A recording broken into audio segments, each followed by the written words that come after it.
Pessoas com distúrbios dentro da nossa sociedade está cheio. Você assim, vários graus, né? Sim. Vários. Então, vamos dizer, chega assim, psicopata tal. Eu falei, o que existe de psicopatas da nossa sociedade é um número incalculável. As pessoas que desenvolvem a psicopatia para um lado agressivo ao ser humano são poucas. Isso. Ah, tá. Né? Você pode vazão para o quê, por exemplo? Para o poder, para ter dinheiro, para pisar em cima das outras pessoas, vícios, entende? São tipos de psicopatia. Animais. O cara pode ter prazer em vez de rinha de cachorro, rinha de galo, quer dizer, onde os animais se matam. E ele vai extravasar. Sabe? Então, quer dizer, existe diferentes desenvolvimentos da psicopatia. Né? Algumas poucas pessoas desenvolvem um lado de agressão ao ser humano. Porque, além de tudo isso aí, quando você é criado dentro de uma família, você é criado com freios. Isso que eu então, falo, você aprende que chama-se os fatores externos, exógenos, né?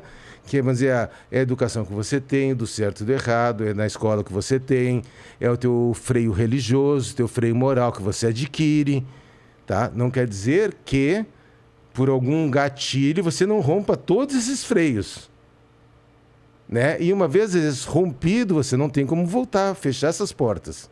Entendi. Né? Então, o que acontece? Está cheio na nossa sociedade esse tipo de gente, né? O freio pode ser religião... Religião, educação, a moral, a amizade, o meio, tudo. Se você tem, vamos supor o seguinte, se você tem leis fortes, onde você vê aquele que comete o crime ser punido, é um freio. É um freio. Agora, no momento que você vê aquele cara que começou um homicídio, ele passou 15 anos para ser punido... Você chega, isso aí não funciona. Ou ele é solto logo em seguida. Ou ele é solto logo em seguida, quer dizer, então vai quebrando parâmetros morais que se cria. Eu dou um exemplo assim, a minha mãe costumava dizer, olha, quem fuma maconha morre. Então a gente, criança, quem fuma maconha morre. De repente você conhece um cara que fuma maconha há 10 anos e não morreu. Então tudo aquilo que a minha mãe vinha falando, que quem fuma maconha morre, é quebrado. Era um freio que ela queria botar, mas um freio... Não correspondia mais à realidade. Exatamente, mas era dentro da realidade dela. Hoje, o que você tem que ensinar para o seu filho? Olha, droga é bom. Se não fosse bom, ninguém usava. Só que... A consequência. Ela te cobra de uma outra forma, ela vai te dar uma dependência, você vai precisar... Você vai deixar de fazer tudo aquilo que você precisa fazer para ficar em função de uma droga. Então a tua vida vai parar, você não vai progredir. Então a história é diferente, a história é real, né, da vida, não aquilo que você simplesmente falava, morre. E de repente é uma mentira que você sabe que não acontece. Entendi. Você vê que, por exemplo, o que o Salada falou é muito importante. As pessoas, para diagnosticar um quadro, né, você pega um psiquiatra para diagnosticar um quadro, você precisa ter 3, 4, 5 elementos para falar, opa, aqui tem um psicopata. Então, a primeira coisa é que a palavra psicopata, ela meio que ficou assim, vulgarizada. Banalizou. Então, por exemplo, de repente me dá um estresse aqui, eu cato essa garrafa, dou na tua cabeça. Nossa, o Ricardo é um psicopata. Não, eu sou um cara mau, ou sou um cara que é desequilibrado. Ou, mas eu catei um machado e dei na cabeça ali do cachorro. Cara, você... Isso não te transforma num psicopata. Exato. As pessoas transformaram a palavra psicopata numa pessoa má. Psicopata é um traço de personalidade. Né? Então, quando você tem lá o antissocial, ou seja, que é o psicopata, né? Que é o transtorno de personalidade antissocial, esse é o nome. Você pode, como disse o Salada, de repente, imagina 2 psicopatinhas. Só que um nasce dentro do PCC e o outro nasce dentro de um mosteiro budista. Será que os dois vão ter a mesma condição, de repente, de ruindade, de realização? Eu chamo isso de portas abertas e portas fechadas. É oportunidade.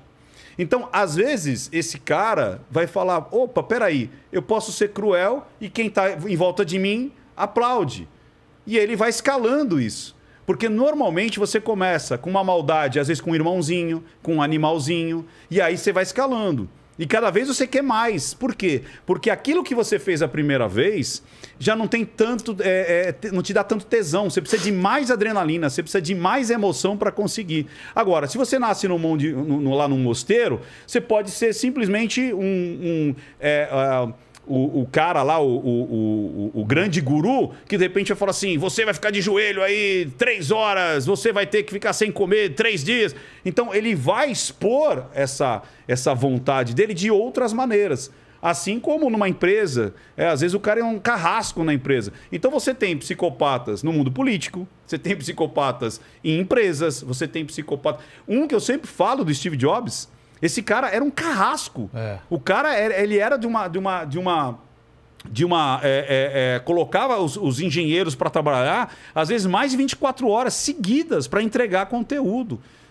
Tanto é que ninguém suportava mais ele foi mandado embora da Apple. De tanto que ninguém aguentava o comportamento dele. Você entendeu? E você encontra... Ele canalizou para isso. E você encontra psicopatas dentro de casa... Né, que destrói, às vezes, um filho, destrói, às vezes, a mulher, porque é onde ele consegue chegar.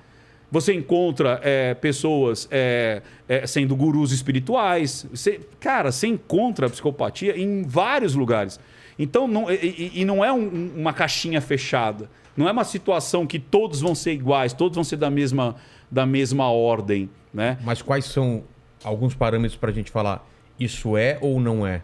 Por exemplo, ele tem que repetir isso aí. Não adianta fazer uma vez só. Tá. Porque pode ser uma explosão, pode ser. Inclusive, pode ser um cara que tenha. O cara pode ser borderline. Então ele estoura, que a gente pode depois até entrar em alguns casos que você citou. Eu vejo mais como borderline do que psicopatia. Tá. Desses casos que a gente citou, mas vamos deixar aqui quando chegar lá no caso. Tá. E isso. E aí o Salada falou de abrir o quadro. Muitas vezes a pessoa ela tem uma vida normal. E aí, normalmente, na juventude, no início da juventude, abre o quadro do narcisismo, da esquizofrenia, da psicopatia, que o cara ele se revela para o mundo. É aquela coisa que é muito mais contida. E quando se revela, aquele gosto, aquele prazer, você não volta mais, você não fecha mais. Aí daí para frente é sempre escalando cada vez mais.